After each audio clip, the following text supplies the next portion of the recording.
ایک اثر، اور گناہوں کا دوسرا اثر بندے کے دل پہ یہ ہوتا ہے کہ بندے کا دل سخت ہو جاتا ہے، دل کے اندر سے نرمی ختم ہو جاتی ہے، انسان کے دل میں انسان کے لیے کوئی ہمدردی باقی نہیں رہتی۔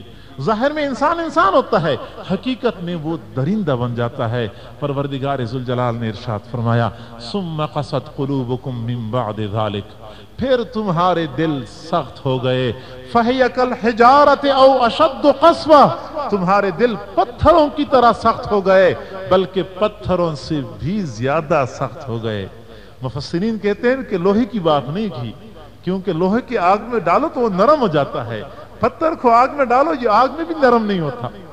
تمہارے دل سخت ہو گئے، پتھروں کی طرح سخت ہو گئے، بلکہ پتھروں سے بھی زیادہ سخت ہو گئے۔ کیوں؟ وَإِنَّ مِنَ الْحِجَارَةِ لَمَا يَتَفَجَّرُ مِنْهُ الْأَنْهَارُ، بعض پتھر تو ایسے ہوتے ہیں رب ذوالجلال کے خوف سے پھٹ جاتے ہیں، اندر سے نہریں بہہ پڑتی ہیں۔ وَإِنَّ مِنْهَا لَمَا يَشَّقَّقُ فَيَخْرُجُ مِنْهُ الْمَاءُ، اور بعض پتھر جب اللہ کے خوف سے پھٹ جاتے ہیں ان سے تھوڑا پانی بہ پڑتا ہے۔ وَإِنَّ مِنْهَا لَمَا يَهْبِطُ مِنْ خَشْيَةِ اللَّهِ، اور بعض پتھر ایسے ہوتے ہیں کہ رب ذوالجلال کے خوف سے پہاڑ کی چوٹی سے گر پڑتے ہیں۔ آپ لوگوں نے بارہا سنا ہوگا پہاڑی تودا گر پڑا، پہاڑی چٹان گر پڑی، کسی نے پیچھے سے دھکا نہیں دیا ہوتا، زلزلہ نہیں آیا ہوتا، یہ بڑی بڑی پہاڑی چٹانیں یہ رب ذوالجلال کے خوف سے گرتی ہیں۔ قرآن عظیم الشان اس بات پہ گواہ ہے۔ پتھر تو رب ذوالجلال کا خوف رکھے، رب ذوالجلال کے خوف سے پھٹ جائے اور آپ کے دل میں اللہ تعالیٰ کا خوف نہیں ہے تو سمجھنا چاہیے کہ آپ کا دل پتھر سے زیادہ سخت ہو چکا ہے۔ حضرت موسیٰ علیہ السلام ایک مرتبہ کہیں تشریف لے جا رہے تھے، راستے کے قریب ایک پتھر پڑا ہوا تھا، اللہ تعالیٰ نے ان کے اوپر منکشف کر دیا، وہ پتھر رو رہا تھا۔ حضرت موسیٰ علیہ السلام نے پوچھا پتھر تو کیوں روتا ہے؟ اللہ تعالیٰ کے عذاب کے خوف سے رو رہا ہوں۔ فرمایا کہ آپ کیوں رو رہے ہیں؟ نہ تو آپ شریعت کے مکلف، نہ آپ کا حساب کتاب ہوگا، آپ کو تو رونے کی کوئی ضرورت ہی نہیں ہے۔ پتھر کہنے لگا میں نے سنا ہے کہ جہنم کی آگ میں پتھروں کو ایندھن کے طور پہ ڈالا جائے گا، ڈر لگتا ہے کہ مجھے نہ ڈالا جائے۔ حضرت موسیٰ علیہ السلام نے اللہ تعالیٰ سے دعا کی، اللہ یہ پتھر آپ کے خوف سے رو رہا ہے، میں سفارش کرتا ہوں اس کو اپنے عذاب سے امن عطا فرما دے۔ رب ذوالجلال نے عذاب سے امن عطا فرمایا۔ حضرت موسیٰ علیہ السلام نے پتھر کو خوشخبری سنائی، پتھر خوش ہو گیا۔ چند دنوں کے بعد جب موسیٰ علیہ السلام پھر وہاں سے گزر رہے تھے، رب ذوالجلال نے معاملہ منکشف فرما لیا، پتھر پھر رو رہا تھا۔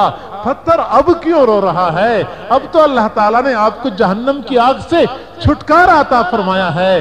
پتھر کہنے لگا جس رونے کی برکت سے پروردگار نے مجھے جہنم کی آگ سے محفوظ فرمایا ہے، بھلا اس رونے کو میں کہاں چھوڑ سکتا ہوں؟ جی ہاں، شاید کسی کے دل میں یہ اشکال پیدا ہو کہ پتھر تو ضرور بھی نہیں ہے، پتھر میں تو عقل بھی نہیں ہے۔ جی ہاں، کئی مرتبہ عقل نہیں ہوتی، شعور ہوتا ہے۔ جی جمادات میں، نباتات میں شعور ہوتا ہے۔ حضور علیہ السلام احد پہاڑ کے بارے میں فرمایا کرتے تھے، ھذا جبل یحبنا ونحبہ، یہ وہ پہاڑ ہے جو ہم سے محبت کرتا ہے اور اس پہاڑ سے ہم محبت کرتے ہیں۔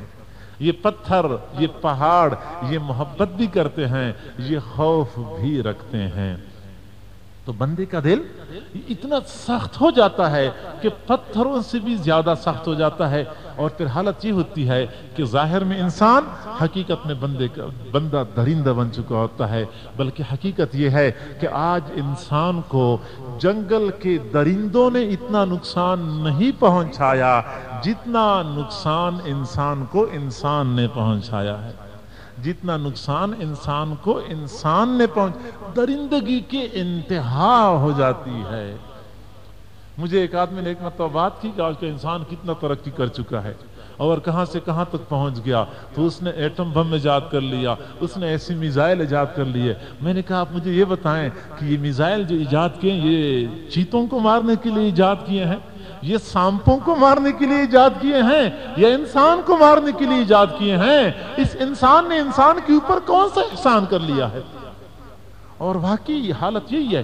آپ لوگوں نے کبھی سنا ہے ایک جنگل کے درندوں نے جمع ہو کے دوسرے جنگل کے اوپر حملہ کیا ہو کہ ہم ان کو اس جنگل کے اندر نہیں چھوڑیں گے، ہم ان کو جنگل سے بھگا دیں گے، ہم ان کے جنگل کے اوپر قبضہ کر لیں گے؟ کبھی نہیں سنا ہوگا، کبھی نہیں سنا ہوگا کہ جنگل کے درندوں نے مل کے شہر کے اوپر حملہ کیا ہوا ہو۔ ہاں، انسان ہے جو انسان کو جینے نہیں دیتا، انسان ہے جو انسان کے اوپر رب ذوالجلال کی وسیع زمین کو تنگ کر دیتا ہے۔ چیتا، شیر، یہ تو ویسے بدنام ہے، یہ تو دوسرے کا نقصان تب کرتے ہیں جب اپنی بھوک لگی ہوتی ہے۔ شیر جب سیر ہوتا ہے یہ کبھی انسان کو چیرتا پاڑتا نہیں ہے، یہ کبھی انسان کو قتل نہیں کرتا۔ چیتا جب پیٹ بھر جاتا ہے وہ کبھی کسی بھیڑ بکری کو نقصان نہیں پہنچاتا۔ جی ہاں، وہ تب دوسرے کا نقصان کرتے ہیں جب اپنا فائدہ ہوتا ہے، اپنی ضرورت ہوتی ہے، اور انسان جب یہ درندگی پہ اتر آتا ہے تو پھر یہ دوسرے کا نقصان بھی کرتا ہے، اپنا فائدہ بھی نہیں ہوتا۔ دوسرے کو خون میں نہلانے سے صحت بنتی ہے، بندے کے کوئی اعصاب مضبوط ہوتے ہیں، بندے کو فائدہ کیا ملتا ہے؟ دوسرے کو ظلم و ستم کا نشانہ بنانے سے بندے کو ملتا کیا ہے؟ اصل بات یہ ہوتی ہے کہ بندے کے سینے میں پھر پتھر ہوتا ہے، دل نہیں ہوتا۔ ثم قست قلوبکم، پھر تمہارے دل سخت ہو جاتے ہیں۔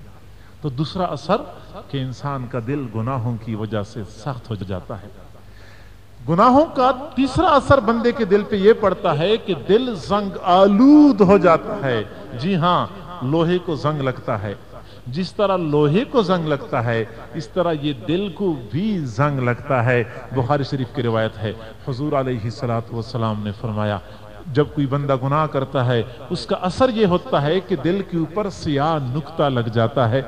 اگر وہ توبہ کر لے تو وہ نقطہ دھل جاتا ہے، اگر توبہ نہیں کرتا تو وہ نقطہ برقرار رہتا ہے، حتیٰ کہ جب وہ دوسرا گناہ کرتا ہے تو دوسرا نقطہ لگ جاتا ہے، جب وہ تیسرا گناہ کرتا ہے تو وہ تیسرا نقطہ لگ جاتا ہے۔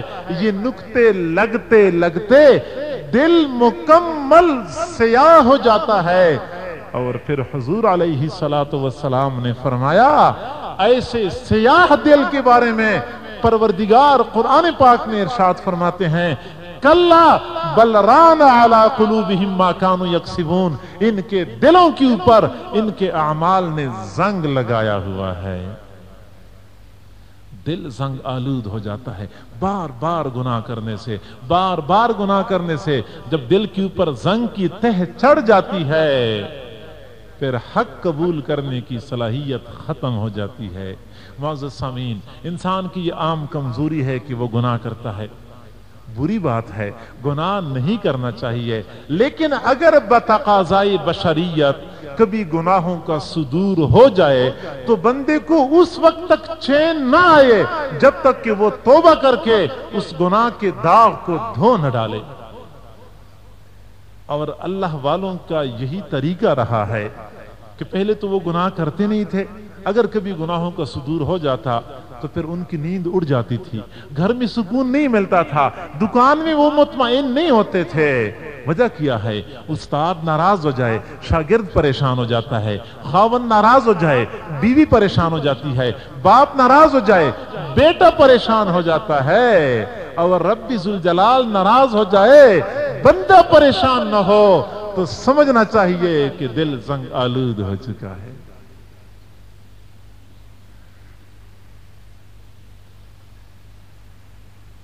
تو اللہ کے نیک بندے اگر کبھی گناہوں کا صدور ہو جاتا تو وہ فوراً توبہ طائب ہو جاتے، اور جب تک ان کو یقین نہیں ہوتا تھا کہ میرے گناہ معاف ہو چکے ہیں اس وقت تک وہ چین سے بیٹھتے نہیں تھے۔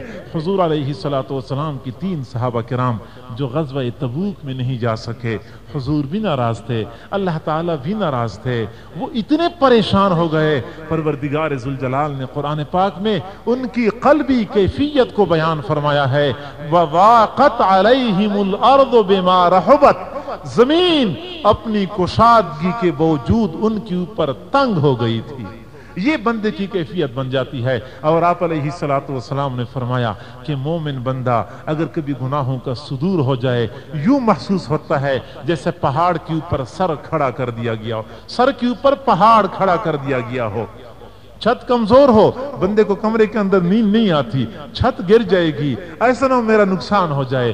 جب سر کے اوپر پہاڑ کھڑا کر دیا جائے, نیچے سے کوئی ستون بھی نہیں ہے, کوئی پیلر بھی نہیں ہے, کوئی آڑ رکاوٹ بھی نہیں ہے, بندے کو سکون کیسے آئے؟ ایسی ہی مومن بندے سے اگر گناہوں کا صدور ہو جائے تو ایسا بے چین اور بے سکون ہو جاتا ہے جیسے سر کے اوپر پہاڑ کھڑا کر دیا گیا ہو.